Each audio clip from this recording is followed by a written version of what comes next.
Each week we hold and name a time for sharing the joys and sorrows that we bring with us into this community.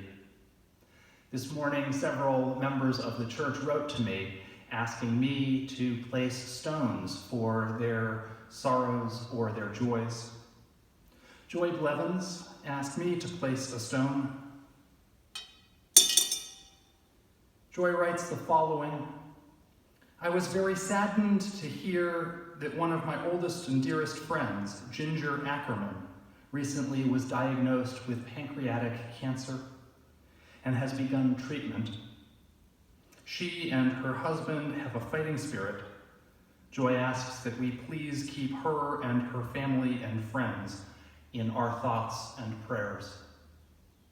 Connie Gates, a member of our church who regularly travels to India, asked me to place a stone. Hers is a stone of concern for the organization she works with in rural India, Comprehensive Rural Health Project, Jamkhed. And she asks me to place this stone for the staff of that organization, as well as for all of those in the towns and villages that that organization works with.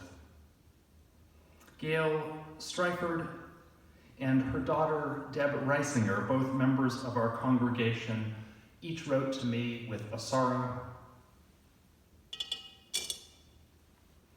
Gail's mother, Deb's grandmother, Dorothy Miley, died in Florida on Friday, and Gail and Deb are both sad that they could not be there with her.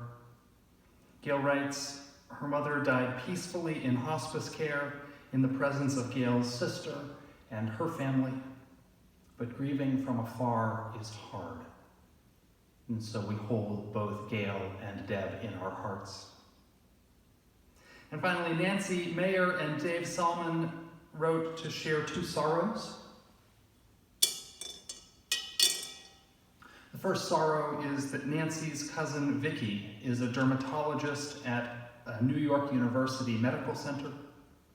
And Vicki has been diagnosed with the coronavirus. So far, she's exhausted, but has no respiratory problems. And secondly, Dave and Nancy's friend Tom A. in Durham got a very bad scan results in his 4-month checkup from prostate surgery. And he has an oncology consult at Duke this week, so we hold Tom A. in our hearts. We place a final stone for all of those joys and sorrows that we hold in our hearts that were not spoken. Won't you join with me in a time of prayer and meditation? Spirit of life, God of compassion, our prayers extend to everyone in our faith community, for those grieving the loss of a parent or a grandparent, for those facing the illness of a family member or friend, for those holding their neighbors in their hearts, whether next door or halfway around the world. This morning we pray for one another and for ourselves.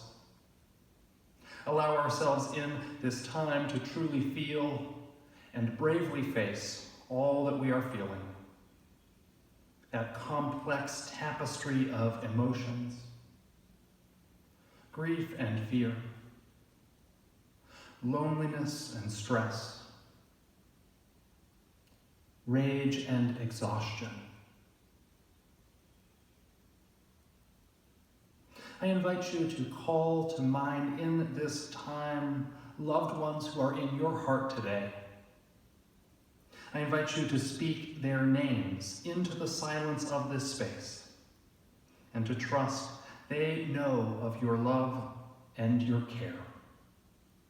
I invite you to speak their names.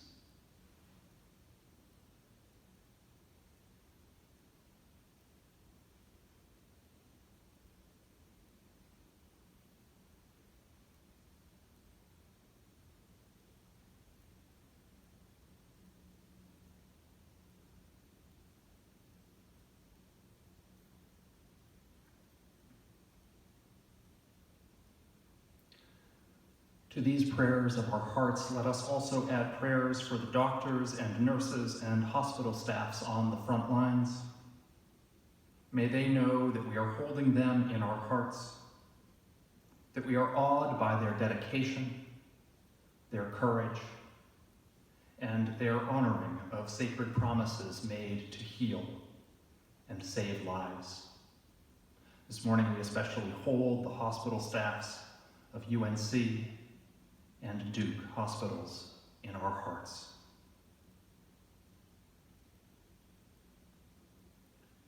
And to these prayers, may we add our own,